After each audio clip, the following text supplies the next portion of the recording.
Pendant l'Avent, nous sommes partagés entre deux attitudes. Se préparer à la naissance du Christ et d'acheter beaucoup de cadeaux. Comment trouver l'équilibre? Bonjour Anthony, merci de ta question. Tu m'as pas posé cette question l'année dernière déjà? Je comprends pas. Jésus est né dans la pauvreté et nous aujourd'hui on s'offre plein de cadeaux. Comment trouver l'unité?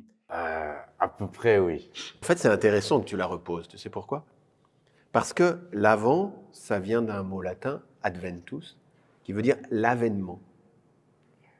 Et tous les ans, on fait mémoire de cet avènement et c'est l'occasion pour nous de reprendre les choses un peu à zéro, c'est-à-dire de redémarrer, si tu veux, là où on s'est un peu arrêté dans l'année. C'est l'occasion de se reprendre en main et de repartir en avant. Justement, en avant, qui n'est pas tout à fait pareil que l'avant. Hein. Ce n'est pas les mêmes mots.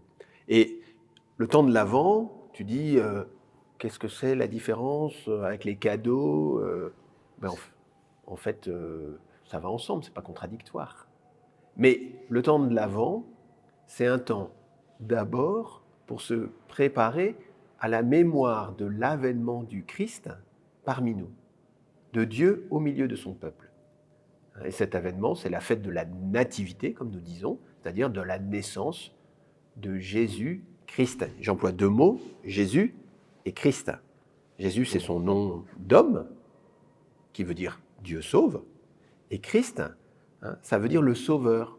Et donc, en disant que Jésus, il est Christ, on le qualifie pour nous comme le Messie, comme celui qui vient apporter la vie de manière définitive. Et c'est ça qu'on va célébrer le jour de Noël. Tu sais, le jour de Noël, ça commence le 24 au soir, le jour de Noël, avec les messes qui ont lieu, qu'on appelle les messes de la nuit. Mais ensuite, il y a la messe du jour de Noël. Grand-messe en général dans nos paroisses, où on fête pleinement la nativité. Souvent, la messe de la nuit, on rappelle les bergers, tout ça. Et puis le jour de Noël, voilà, on rend gloire, on rend grâce pour le don de Dieu lui-même qui vient au milieu de son peuple. D'accord. Mais du coup, quelle est la différence entre attendre Noël et de vivre l'Avent? En fait, c'est un peu la même chose, sauf que tu as des manières d'attendre. Tu as une manière d'attendre qui consiste à transformer ta vie pour être prêt à accueillir celui qui vient. Puis tu as une manière d'attendre qui consiste à chiller sur ton lit tranquillement. Mais je ne suis pas sûr que ce soit ça qu'il faille faire. Je pense que plutôt, notre Église, elle t'invite à profiter de ce temps de l'Avent pour mieux te saisir de ce cadeau qu'est Jésus-Christ au milieu des hommes et du salut qu'il nous offre. Voilà. Et donc tous les textes qu'on va entendre dans la liturgie le dimanche, pendant le temps de l'Avent, eh bien, voilà, nous parlent de la venue du Sauveur et nous aident à transformer quelque chose dans notre vie pour être prêt à l'accueillir. Tu sais, c'est un thème qui est très courant dans les Écritures, dans les Évangiles, où Jésus nous invite à être prêt à accueillir celui qui vient. Celui qui vient, il est venu il y a 2000 ans, mais en même temps, il revient dans la gloire.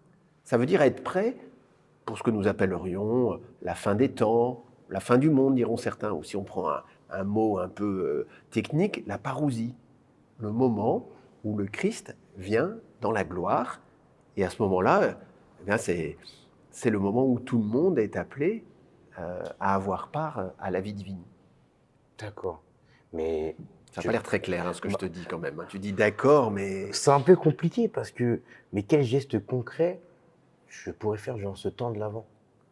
Par exemple, au début du temps de l'Avent, je peux prendre le temps d'aller me confesser pour mettre un peu d'ordre dans ma vie. Et puis, peut-être dans ma maison, j'ai vu que tu avais apporté un personnage dans la crèche qui est là devant nous tout à l'heure. Dans ma maison, je peux faire la crèche. La crèche, c'est pas... Au temps de Jésus, on ne faisait pas la crèche. C'est quelque chose qui est arrivé à l'époque de saint François d'Assise. On dit que c'est lui l'inventeur de la crèche. Voilà. Et de la crèche vivante, notamment. Mais en fait, c'est une manière dans nos maisons de nous dire, tiens, on est entré dans un temps spécial et on va manifester ce temps où on veut se préparer à la venue du Christ dans la gloire, à faire mémoire de ce qui est arrivé il y a 2000 ans, pour nous, mais aussi à la venue du Christ à la fin des temps, à la parousie. On l'attend. effectivement. Et donc, on veut être prêt. Et être prêt, ça veut dire beaucoup de choses. Hein. Quand on est sur une piste d'athlétisme, quand on dit que est-ce que vous êtes prêt à vos marques, prêt, partez, C'est ça. ben c'est ça. Hein. C'est aussi simple. Eh ben, là, c'est à vos marques, prêt, accueillez. D'accord. Tu vois? Donc il faut que je me mette dans un état en fait de recueillement. De recueillement, mais recueillement, ça ne veut pas dire je suis tout triste dans mon coin, je ne parle plus à personne et je suis tout seul. Hein. Oui. C'est pas comme le carême. Mais même le carême, c'est pas comme ça. Ah oui? C'est joyeux, en fait. C'est joyeux, mais ça veut... En fait, comment dire? La joie, elle n'est pas toujours quelque chose d'exubérant.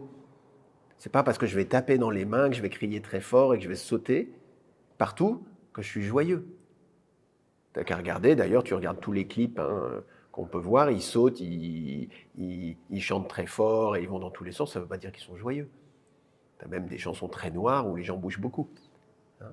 Mais par contre, le fait de prendre un petit temps de prière silencieuse le matin pour me mettre en situation d'être avec le Seigneur dans ma journée, ben ça va mettre une joie simple en moi.